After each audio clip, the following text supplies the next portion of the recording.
It's still weak. Good morning. Good morning. What my hearing is doing. Welcome. Thank you for joining us.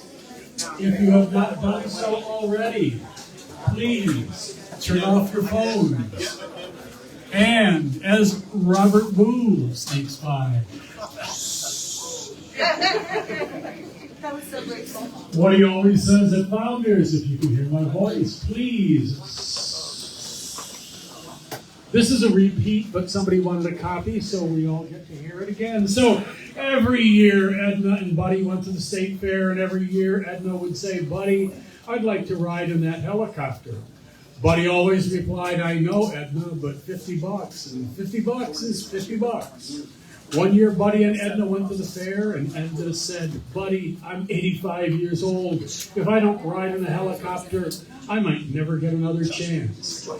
To this, Buddy replied, Edna, the helicopter ride is $50, and $50 is $50. The pilot overheard the couple and said, look, I'll take both of you up for a ride if you can stay quiet for the entire trip, and I won't charge you a penny. But if you say one word, it's $50. Buddy and Edna agreed, and up they went. The pilot did all kinds of fancy moves, but not a word was said. He did his daredevil tricks over and over, but still not a word. When they landed, the pilot turned to Edna and said, by golly, I did everything I could do to get you to yell out.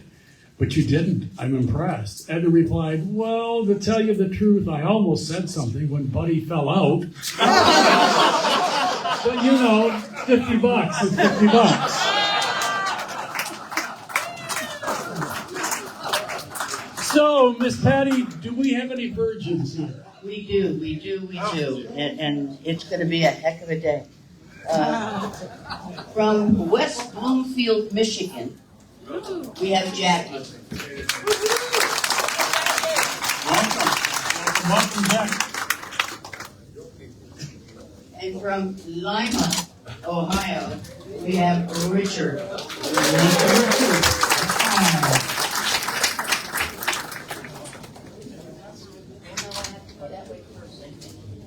I'm going to go this way first. We're going to keep you running. I'll have to go this way for a second. I'm sorry. Running. Okay, I need you. Sorry. Wait.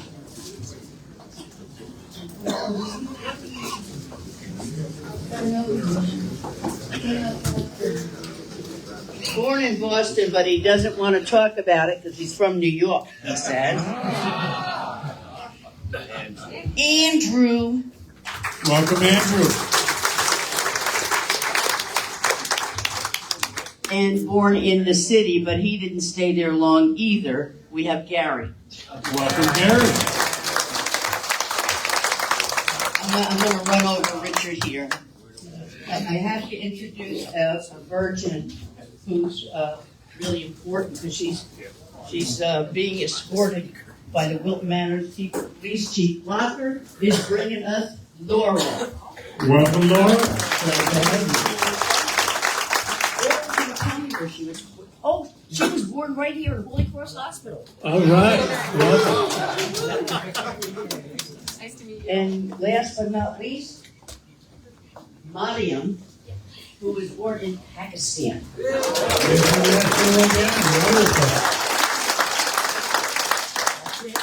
It's off. Do you want to go on? No, don't touch it. Don't touch it. Don't touch it. We're done. We're done. Welcome all newcomers, and thank you, Miss Patty. We're going to change our order this morning just a little bit. Robert Boo is here with a couple of special guests. Okay, that was really sad, but save it up for when I come back and talk. So, I have a nice little treat. Yes, I'm going to bring. Does everybody know Chief Blocker from Wilton Manors PD? We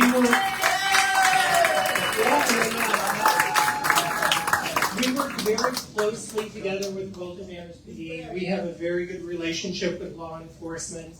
And because of that relationship, The chief asked us to apply for a grant, and I'll let the chief kind of talk about that and what he presented to the center. Thank you, Mr. Boone.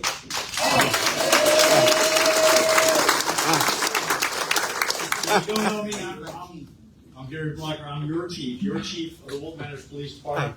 I'm fortunate that I've been here almost 28 years. We talked about the prison program. I lost my virginity guy around that 20 in a training session that the GLCC had for young officers like me. To make sure that it was before me, to make sure that our officers and our professional staff had the right culture that was necessary to meet and exceed the expectations of this community, this group here today. And that culture continues to develop over the years and years. Mr. Reed just talked about a partnership. All right, we've had this partnership going back before I was trained as a younger officer.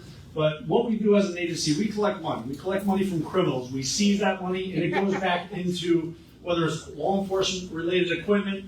It also goes back into great organizations in our community. And this is one of those great organizations that today we're here to provide Mr. Boone and Team Pride Center that ultimately goes back into what's happening here today and other programs out here today to support the mission of the Pride Center. So today we're here to provide Team Pride Center with over $8,000 of learning money.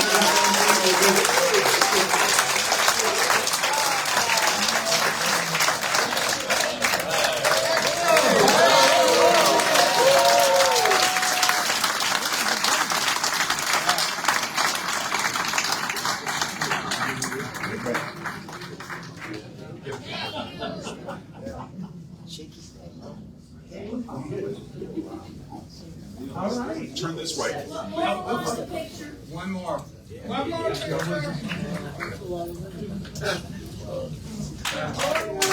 Thank you, Team Pride Center. Thank you for your honesty in the community and all that. One more.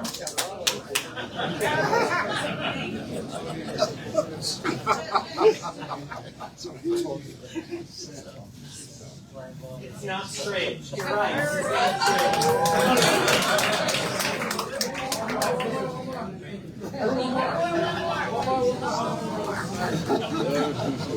It's not heavy. I love it to take credit for this grant, but Rebecca's the one who did all the work. So.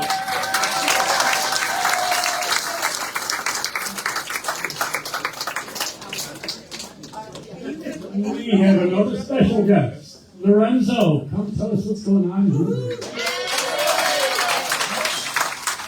Good morning, everyone. I'm Lorenzo Robertson. I'm the Executive Director with the Ujima Men's Collective, formerly one of the managers here at the Pride Center. So I used to work here. We have our event on Saturday, which is our Black Art Awakening. We have Black artists who are going to showcase their art here on Saturday from 1 to 4. So if you're in the area, please come out and check it out. It's going to be it's to commemorate Black History Month, but also National Black HIV Day. So we have art that's going to be replacing all the posters that are around. We're going to have the artwork will be up for the entire month of February. And we have the opening, which is on Saturday, February the 1st, but we'll have a closing reception on February the 28th as well. And that night we'll have a painter who's going to do a body painting, so she's going to have a model here with a body painting. So come check that out if you don't want to check that out. So, but Saturday from 1 to 5, we're going to be here at the Pride Center here in this room here. All the posters will be replaced with art, and the artists will be here on Saturday as well. So please come out and check it out. It's in the afternoon, so you don't have to drive. You can just come Saturday afternoon from 1 to 4. I'll see you guys then. All right. Thank you, Lorenzo. It's great to have you back with us. From Wellness, we have Danny. Good morning, everyone. Happy Tuesday. Good morning. So, this week, we're celebrating Self-Love Month. Yeah, which means that it's time to embrace pleasure, confidence, but also a little sexual self-care. Because let's be real. Like RuPaul always says, you know, if you can't love yourself, how in the hell are you going to love somebody else? So, and speaking of self-love, here is just a thought. Masturbation? That was not the thought. So masturbation is just me time with a happy ending. So it is self-love. So whether you're flying solo or have a studied body, remember that pleasure is part of wellness. And our holistic wellness classes help you continue with this self-love and also sexual health. So next week, on Monday, February 3rd, we're starting at 7 p.m. with our grief and loss support group. Where is Dr. Reverend Ann? Started this morning. Oh, she left. Well, it is facilitated by Dr. Reverend Ann from the Sunshine Cathedral. Please, I encourage you guys, if you haven't had time to assist this grief and loss support group, it is a great and empowerment tool that we now have in our community because it is not only for any type of death, but also any type of loss or grief that you might be going through right now. And I know, right now in the LGBTQ plus community, we're going through a lot of that. So I think it's very helpful, and she's going to be offering this group twice a month for the next 2 months. Also on Tuesday, February 4th, next Tuesday, at 6 p.m., we have Move with Pride, which if you guys haven't tried it, it is a fun exercise class where you can dance. And it is open to all levels. So whether you can dance a lot or not, come and have fun. We had a demonstration last week at our, 2 weeks ago, at our Equality Park After Dark, and some of us had the opportunity to experience that dance class, and it's really fun. It made me sweat a lot, even though it was cold. And lastly, on the same day, Tuesday, February 4th, at 6:30 p.m., we have our Reiki Circle, which is facilitated by Jeff Scott, our very own facilities manager over there. And as I was getting ready for today, I was thinking, does everybody know what Reiki is? Or is there anybody that doesn't know what it is? Reiki? All right, so Reiki. Reiki is a Japanese energy healing practice that promotes relaxation, reduces stress, and supports overall well-being. It is based on the idea that a universal life force energy flows through all living beings. And when this energy is balanced, it enhances physical, emotional, spiritual, and sexual health. So, and how it works, it is often used as a complementary therapy alongside with traditional medicine to support the body's natural healing process. So it helps reduce stress and anxiety, it enhances relaxation and emotional intelligence, supports pain management and healing, and also encourages sleep and energy levels. So think of Reiki as a tune-up for your body's energy flow, helping you feel more balanced, refreshed, and centered. So please come and try it. I actually signed up for this Tuesday. I'm doing it for the first time. So, now, since we're here to educate and entertain, let's talk about some of the things that we all need to prioritize this week, and that is sexual health. Whether you're in shaking the sheets with a longtime partner, or trying new things with a new friend or two, no judgment. Testing regularly for HIV and other STIs, it's very, very important because it not only keeps the fun safe, but the worries low. After all, nothing kills the mood like an untreated itch somewhere that we don't like it, right? So please, today we're testing starting at 11:30 a.m. until 7:30 p.m. So if you haven't had a good HIV and STI test in a while, today is the day.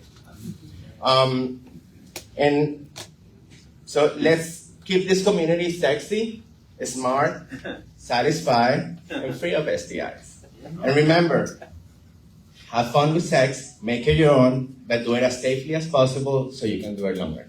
Thank you. Thank you, Danny. We have our member of the Pride coordinator, Miss Diane.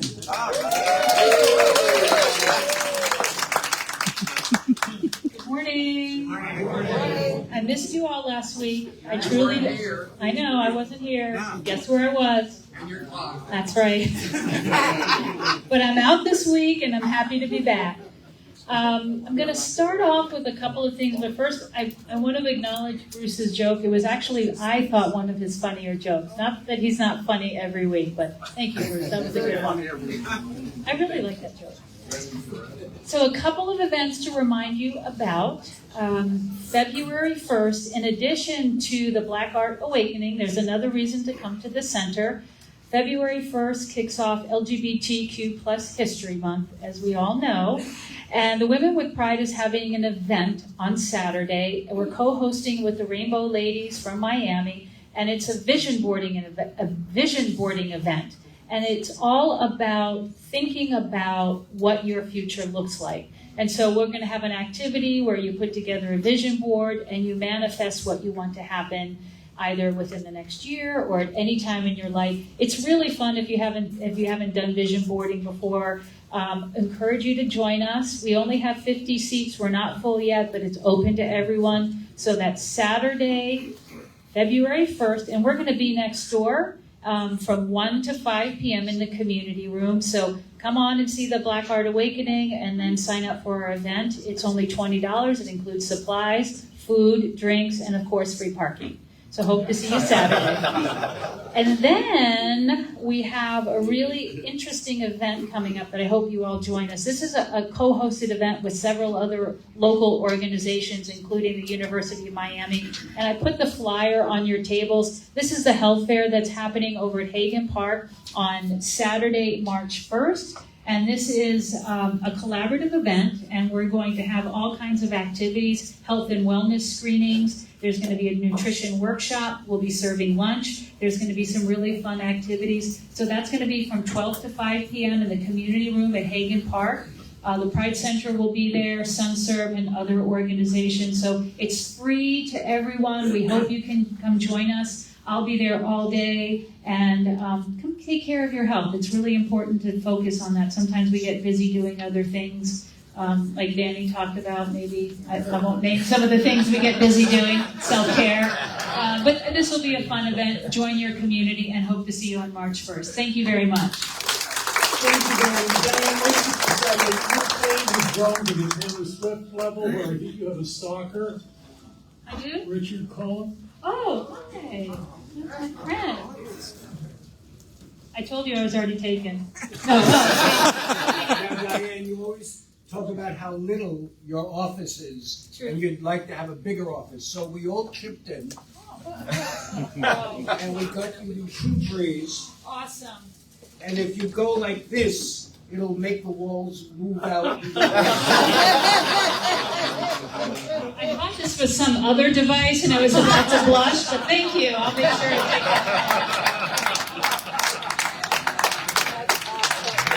Thank you both.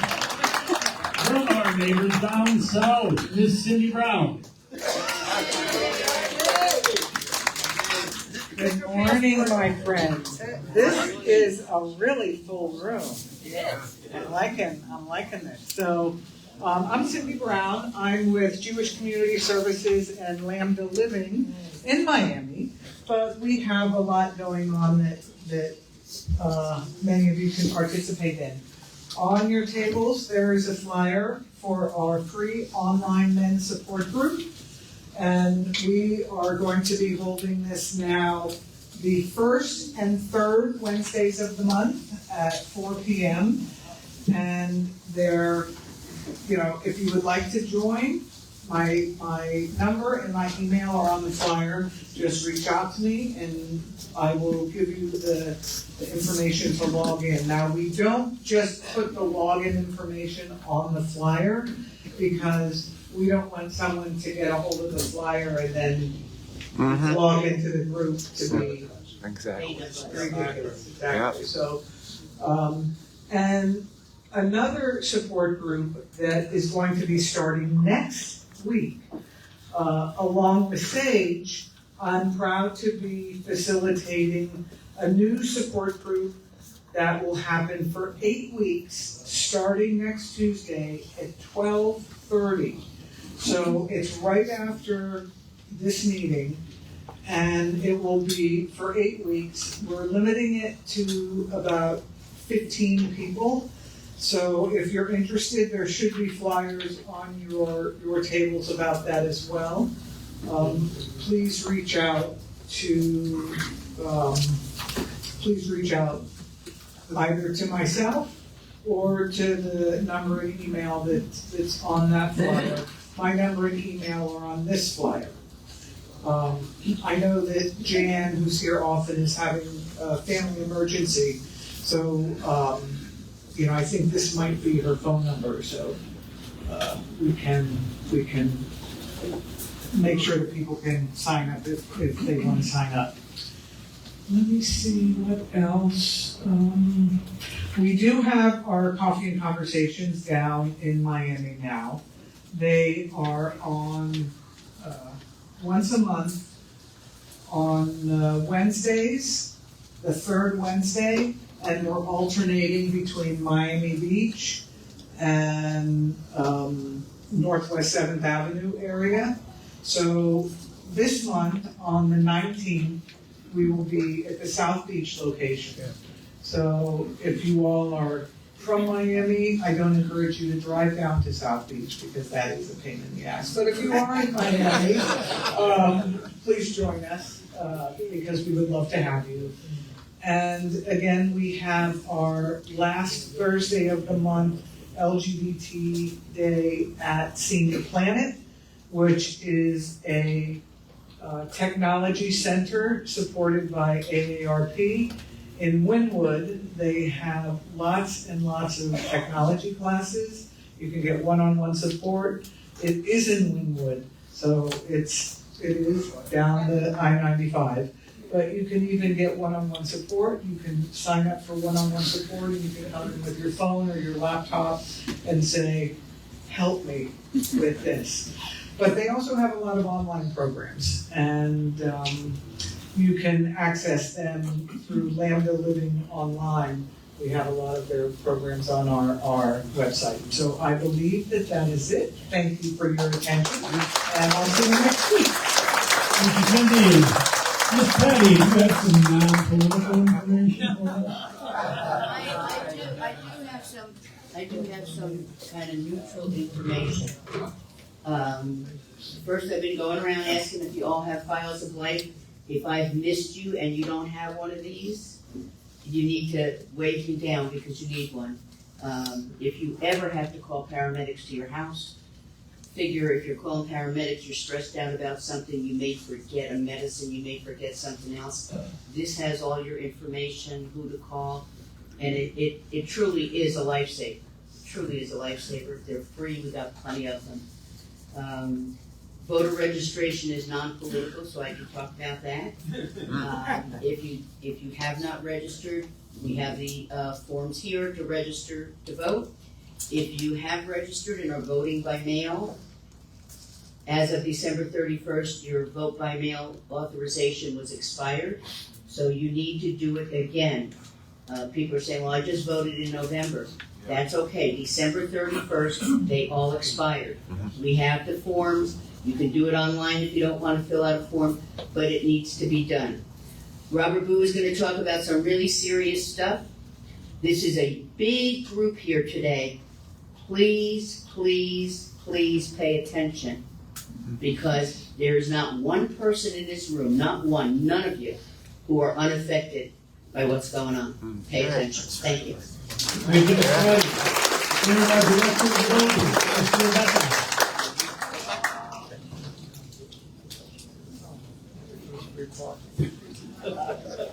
Hi, Rebecca. I'm just known for free parking, aren't I? Do you know I brought that to the centre? Yeah, I did, all on my own. Okay, the only thing I got for you today, I think, is these. It's actually, I didn't put any out for you, so I'll just walk around sheepishly throwing some on the table, and you'll just pretend it's been there the entire time. So, Valentine's Day is approaching. It's next month, the next month starts this week.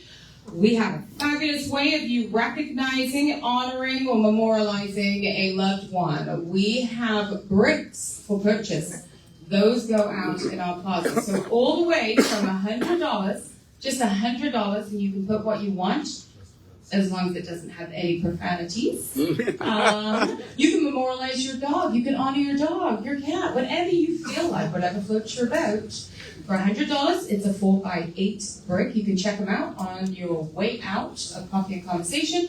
And it goes all the way up to the white marble sculpture for a bargain price. Remember, tax returns are coming through $20,000. Going once, going twice. So, if you want any more information, if you are interested in purchasing a brick array, a marble sculpture, a seat, come see me afterwards. So, again, one brick at a time. Thank you. Thank you, Rebecca. We have a special guest coordinator. Thank you. Good morning, everyone. Good morning. Do we have anyone that was here for our Saturday night Jammin' at the Center concert? Good. Yes. We had about 90 people in the room, and it was an amazing show, 7 to 9 p.m. But if you missed it, we do have another one coming up on February 22nd, and that will be Dwayne Terry. $25 gets you 2 drinks and Free parking. So we hope to see you there. Thank you. And now, our CEO, Mr. Robert Moon. Oh, that is so much better. My heart is filled. So today in gay history, and this is a local one. So everyone know Brian McNaught? Yeah, he was born on this date. He is a corporate diversity and sensitivity coach and author who specializes in LGBT issues in the workplace. He has had a very productive life. I believe he's still involved over at the Stonewall Museum and Archives. And so if you haven't looked him up, he lives right here in Wilton Manors. Right here, gay history. Today is National Data Privacy Day. We talk about this all the time. There was one week I got 3 notifications of a data breach of someone somewhere, someone along in my life, my credit card, my health insurance, whatever, hospital say I got 3 notices of data breach. So we need to be vigilant, and especially in 2025 and from here on out, we have to be extra vigilant to ensure we protect our privacy, because there are bad actors out there in and outside of the government that are wanting to know and track and hear what we say and do and everything. And so we do all have to be careful. So that is what I am, that is one thing I want to talk about today. So did everyone hear the news? Google is going to change the map names for Gulf of Mexico and Denali when the U.S. updates them per this administration's order. The Gulf of America. And then you may have heard about the over 100 executive orders that were signed last week. There are some that are specifically to the LGBT community that I just want to cover. Initial resistance of harm executive orders and actions. It reverses executive orders preventing and combating discrimination on the basis of gender identity or sexual orientation. So that EO, executive order, wipe that out. Not to say that it won't be challenged in the court system, but it's wiped out. Another one directly impacting LGBT is for defending women from gender ideology extremism, pretty name, we'll discover that, and restoring biological truth to the federal government. Anyone want to guess what that's about? That is correct. So last Wednesday, did you all hear the news that the administration put a moratorium of no more reports, no more data, no more notices coming out of HHS till the end of the month, And within the HHS umbrella is the CDC.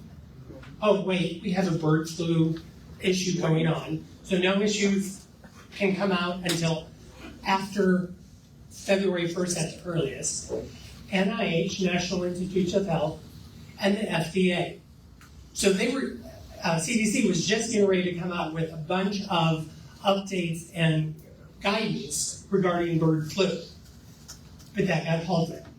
So for the next several weeks, we have no science, we have no data, we have no reports, we have no way of keeping our community safe should something come up. Also, the United States is once again going to exit from the World Health Organization. We are the biggest contributor. We, as a superpower, have a responsibility of helping to protect those that are less fortunate than us. And that is across the world.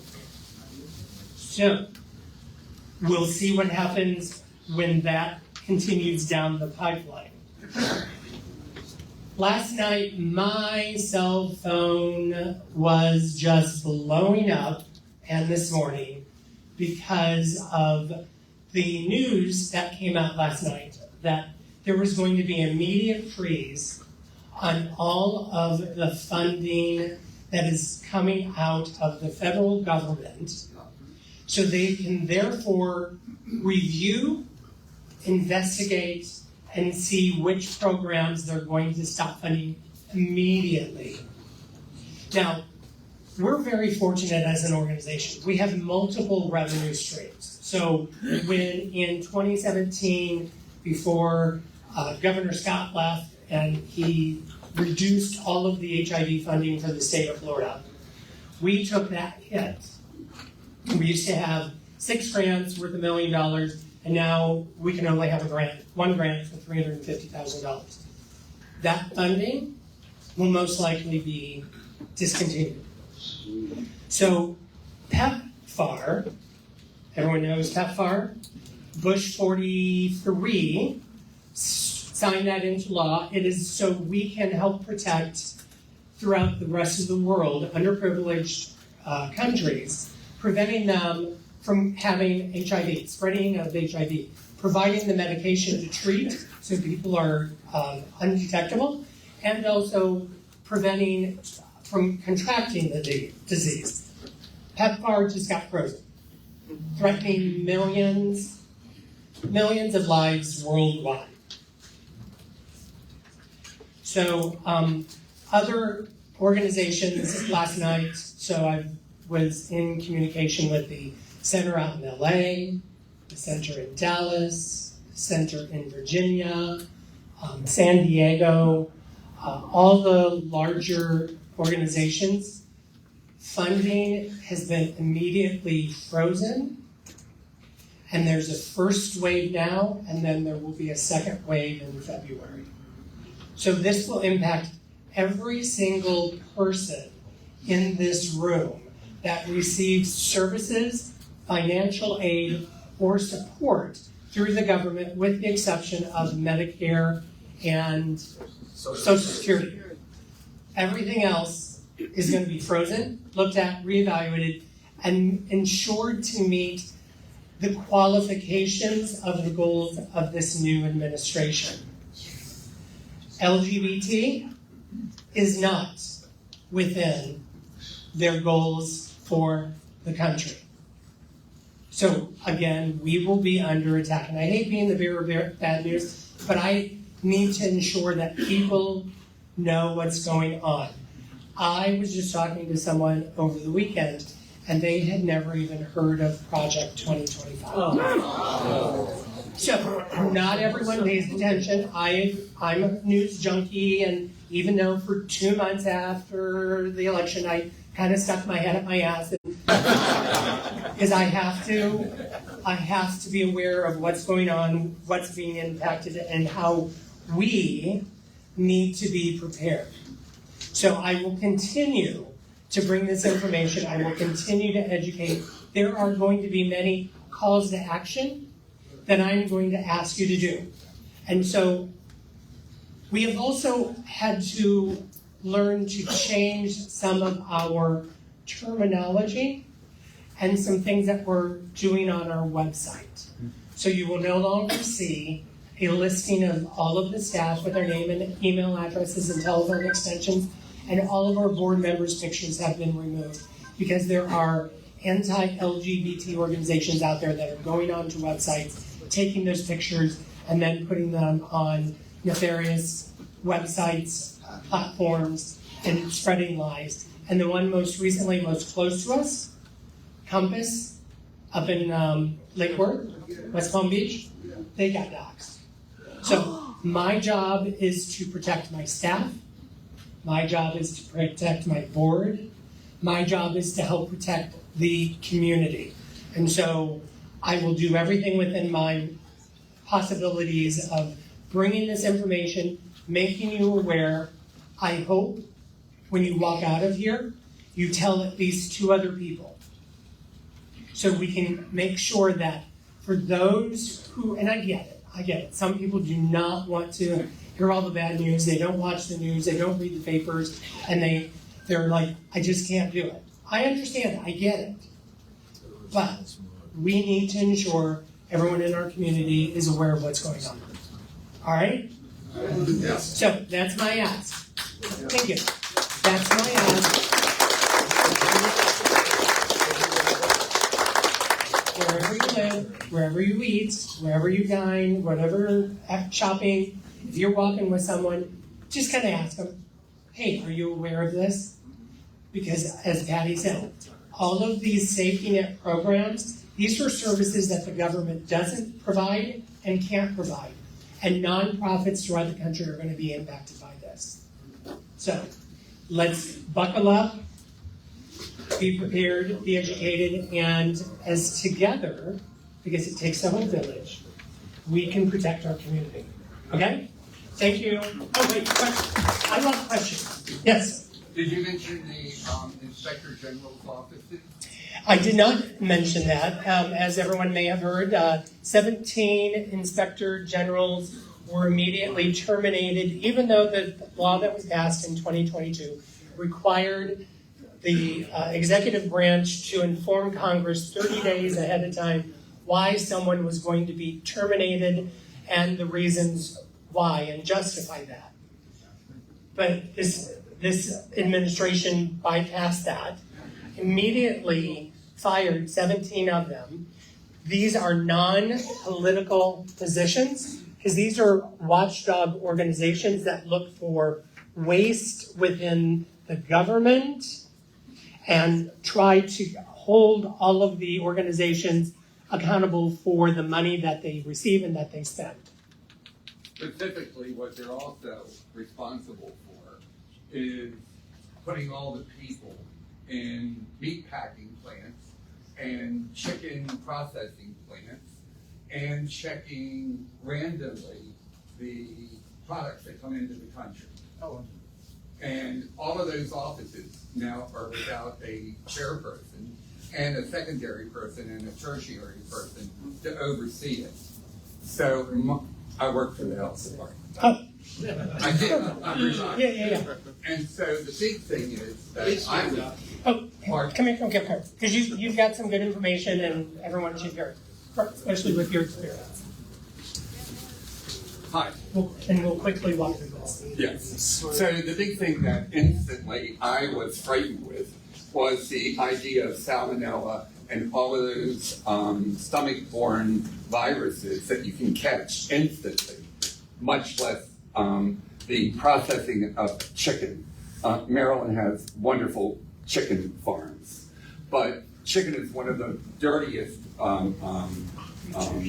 piece of meat you can get. And so anybody here who does rare anything, I strongly suggest we all start going to either everything being burnt and crispy or just don't eat it at all. And it's going to have an impact. So we're all old and older and older. And so we're probably the most vulnerable, except for me.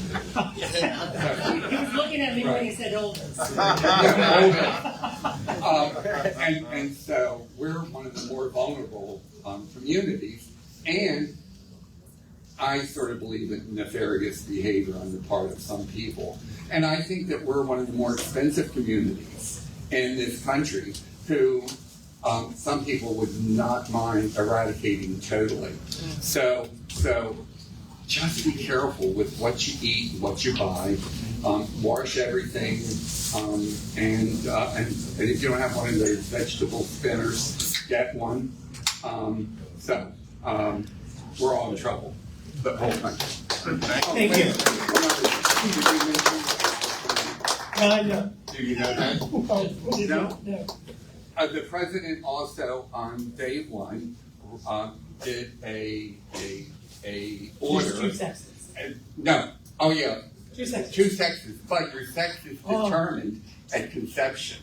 And at conception, we have no sexual identity. And the closest identity we all have is female. And so that's why they wait until the 14th week or 18th week to check out whether the fetus has a penis or a vagina. But at birth, at conception, we're all female. So we all can put female on our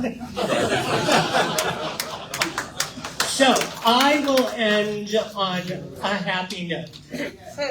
So as I'm standing over there and I'm watching Danny Forteza give his update, I have to tell you, it is so fun to watch a room full of adults tee-hee and giggle when he talked about masturbation. Thank you, Robert and friends. Our sponsor today saw our antics on Facebook, and you know what? She decided to come here anyway. Dr. Hassan, come on and tell us what's going on in your world. Hi, everyone. My name is Mary Hassan. As Betty mentioned, I was born in Lahore, Pakistan. But then I moved to New York. I did my internal medicine residency training at NYU. Then I moved to Baltimore. I've been around. And I did my geriatric medicine fellowship training, which is a branch of medicine that specializes in old age. It's a newer field. That's why we don't have many geriatricians in the whole country to begin with. And there are very few of us. I trained there. And then my husband and I, we moved to Connecticut, and about a year ago, we moved to Florida. So, yeah, and we opened our own practice, and which I will share with you later. But today, I'm here to talk about healthy aging. Everyone wants to live as long as possible with as much good function as possible. And it's totally possible to do that. As an expert in aging, I'm going to walk through some of the things that we all can do and learn from each other. So my question is, how old would you be if you didn't know how old you were? So that's an important point to ponder. The biological age and chronological age, they're two different things. You can be a healthy 80-year-old or you can be a very sick 60-year-old. It all depends how you take care of yourself. Our attitude and a sense of control over our lives is the key in determining if we just add years to our life or we add life to those years. Mickey Mantle. He said, one of the greatest baseball players, if I had known I was going to live this long, I would have taken better care of myself.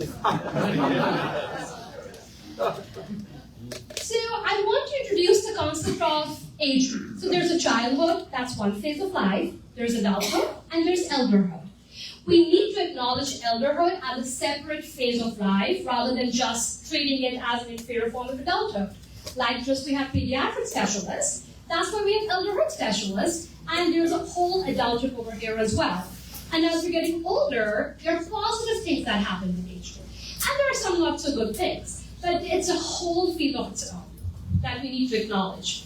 And hence came the term elderhood now. So let's talk about the myths.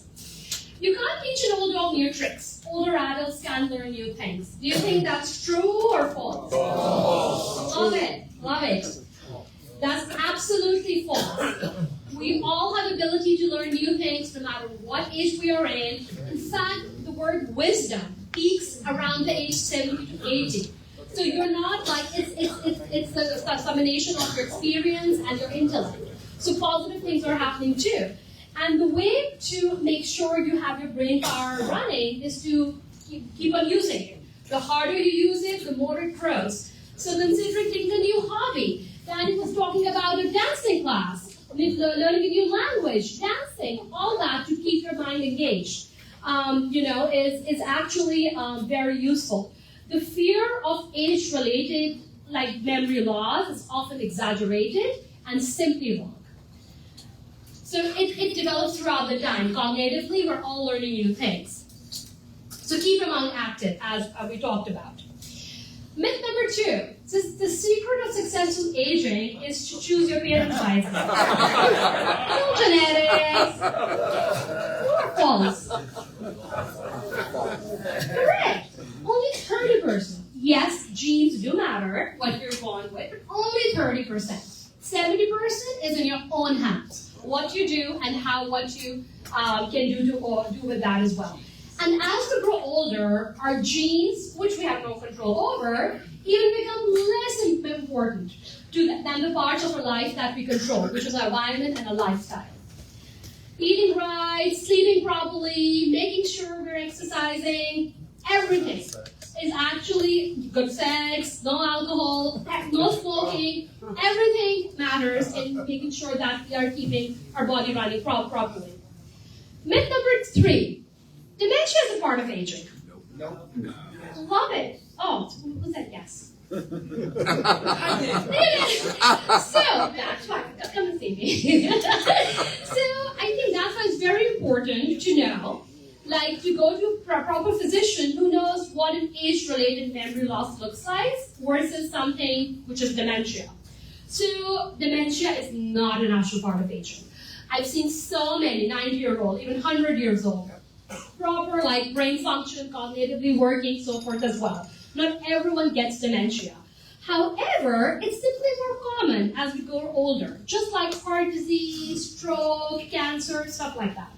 So, and actually, it may be preventable, about 41% cases. So it's something that's, again, in our own hands. We have a lot of things in our own hands than we actually realize. And the most important risk factor are the vascular risk factors. Making sure your blood pressure is optimized, you're eating right, exercising, are the most important risk factors to minimize it as well. So, and memory busters, which of the following can be found in your current lifestyle? This is a huge list: lack of sleep or having too many sleeping pills, difficulty with hearing and vision.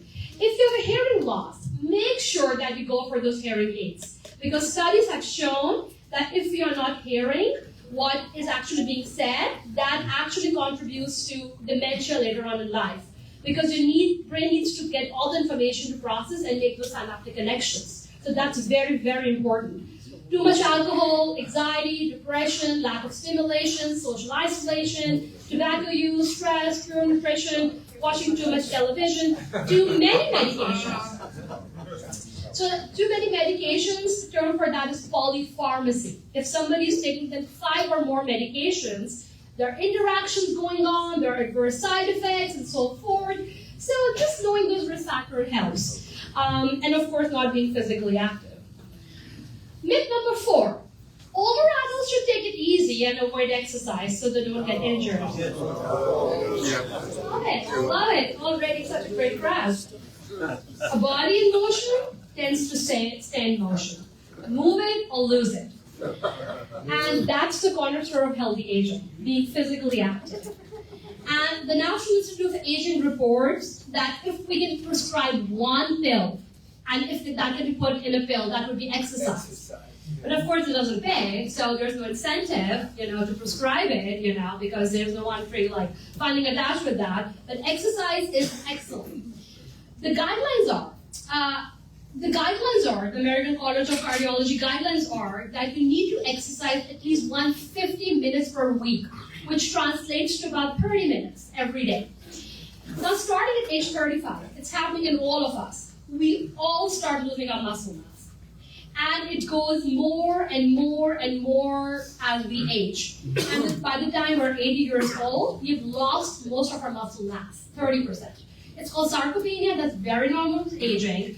But keeping that in mind can help you tailor your like gym activities, what you're doing, focusing on your muscle mass as well. And basically, what it looks like as we age, it more happens, that, our weight might be the same because there's fat there. So on the weight scale, it might be the same. You're like, oh, I'm like losing weight, not losing weight, but it's actually the muscle mass going down. So the kind of exercises that we all do, they can be in 4 categories: endurance, flexibility, balance, strength.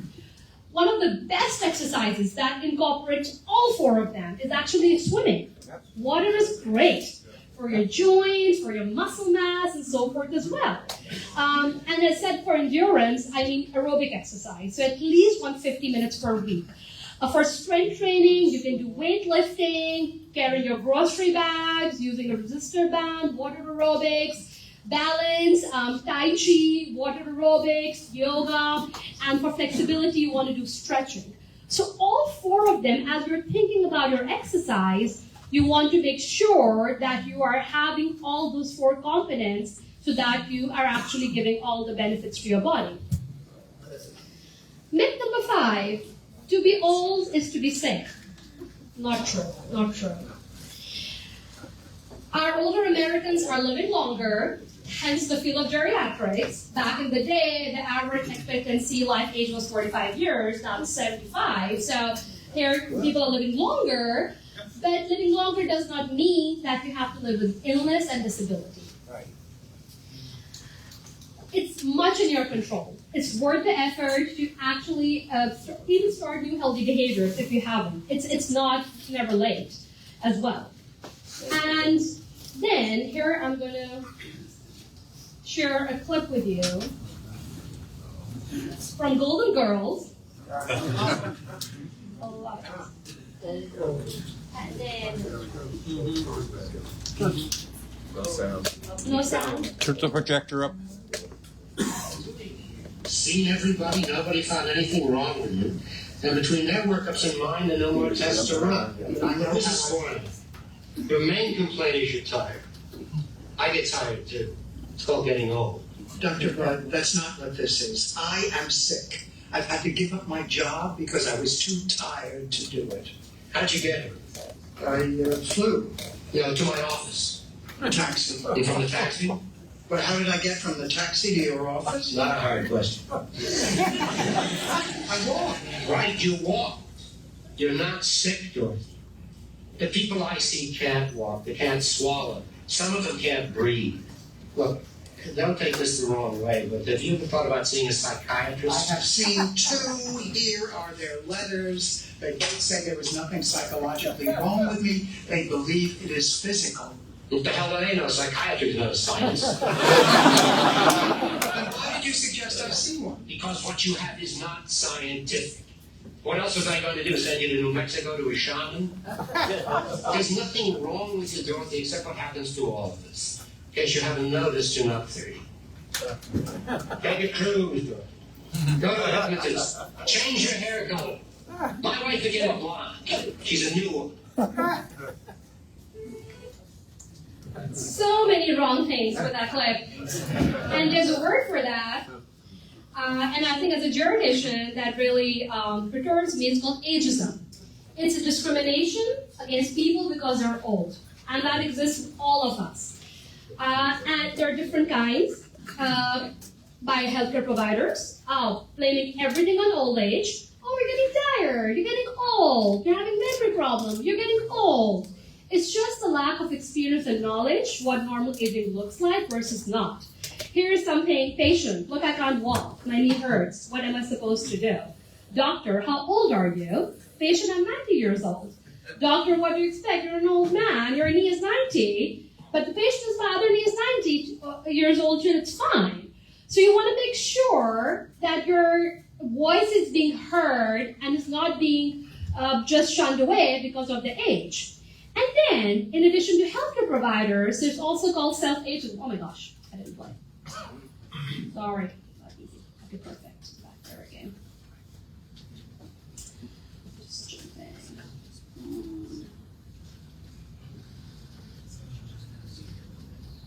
Ageism. That's what we talked about.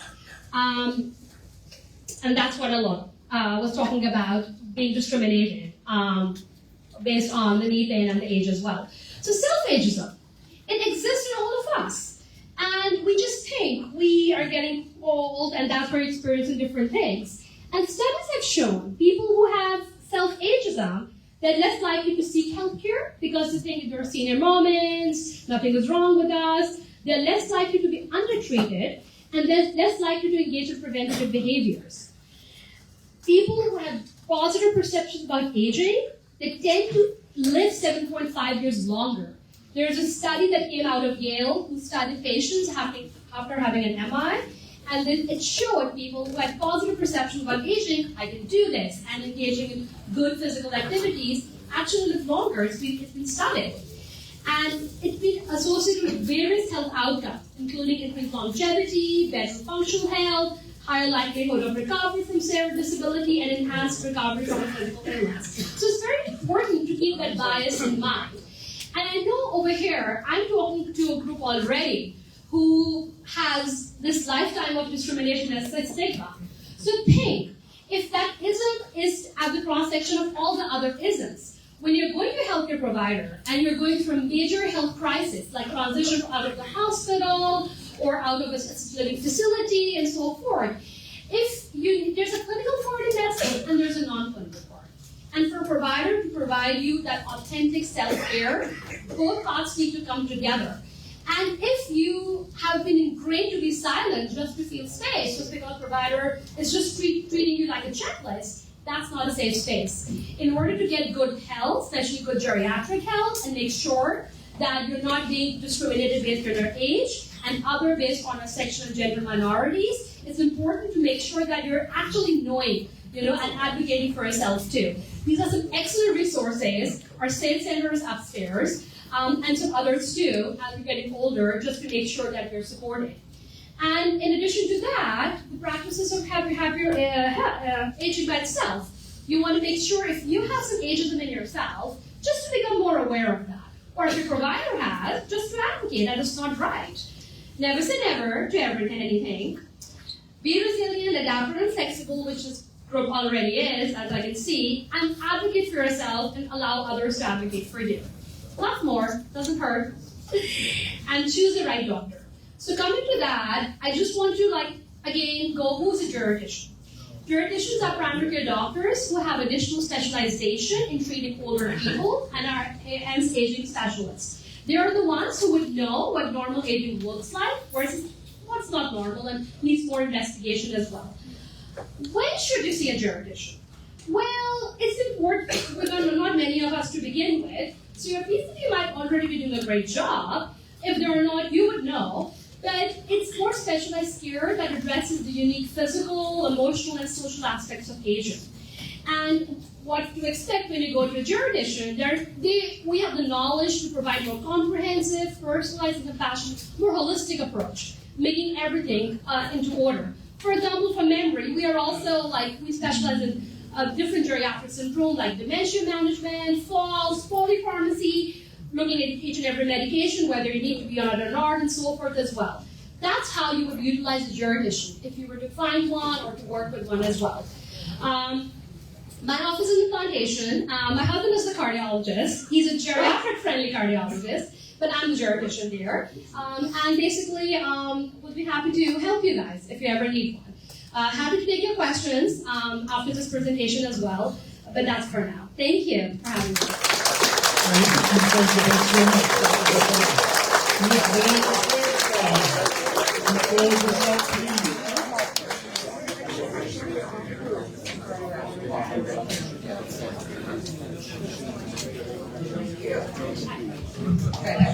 Well, hello everyone. That was a lot of really great information. Let's give her another round of applause, please. Awesome. So, our total today, you ready? $334. Alright, we can do that math real quick. Never mind. $167 will be your price. Alright, so here we go. Ready? 7768. 7768 1653. 1653. Oh, did they beat? No, I'm just kidding. 1653, last four digits. All right. We have a winner. Congratulations. Alright, way to go, Bob. Thank you so much. Hey guys, remember to turn your phones on and please take your garbage with you. Thank you. Thank you for joining us. Be safe. We will see you next Tuesday.